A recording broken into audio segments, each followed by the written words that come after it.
Brethren, all of us who have received the holy priesthood bear the sacred obligation to bless the nations and families of the earth by proclaiming the gospel and inviting all to receive by proper authority the ordinances of salvation. Many of us have served as full-time missionaries.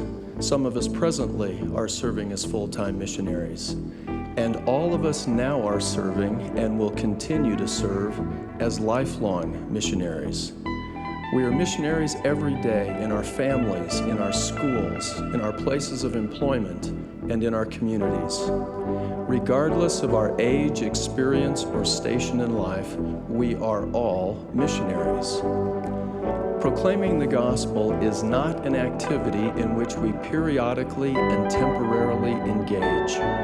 And our labors as missionaries certainly are not confined to the short period of time devoted to full-time missionary service in our youth or in our mature years. Rather, the obligation to proclaim the restored gospel of Jesus Christ is inherent in the oath and covenant of the priesthood into which we enter.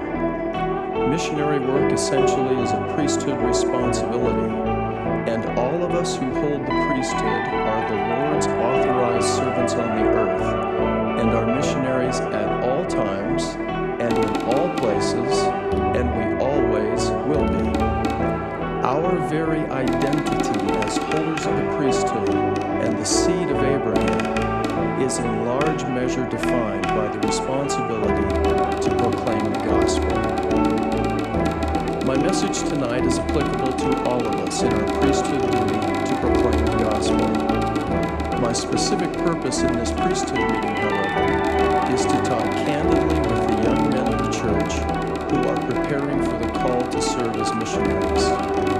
The principles I will discuss with you are both simple and spiritually significant, and they should cause us to ponder, to evaluate, and to improve.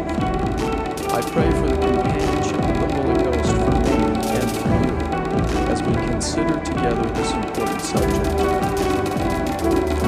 In meetings with young members of the church around the world, I often invite those in attendance to ask questions.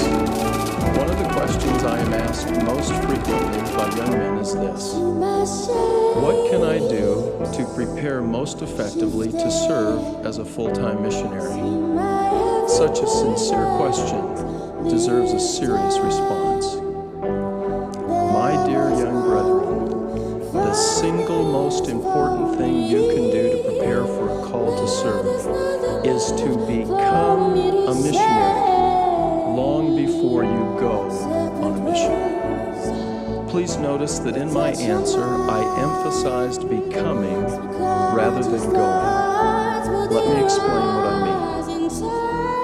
In our customary church vocabulary, we often speak of going to church, going to the temple, and going on a mission. Let me be so bold as to suggest that our rather routine emphasis on going misses the point. The issue is not going to church. Rather, the issue is worshiping and renewing covenants as we attend church. The issue is not going to the temple. Rather, the issue is having in our hearts the spirit, the covenants, and the ordinances of the Lord's house. The issue is not going on a mission. Rather, the issue is becoming a missionary and serving throughout our entire life with all of our heart, might, mind, and strength. It is possible for a young man to go on a mission and not become a missionary.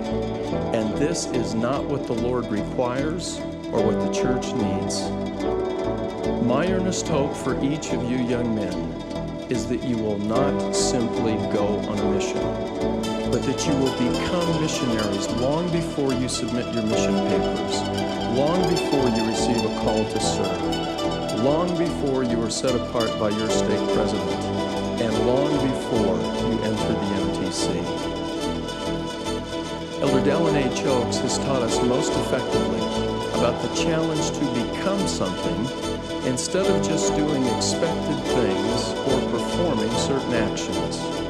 Quote, The Apostle Paul taught that the Lord's teachings and teachers were given that we may all attain the measure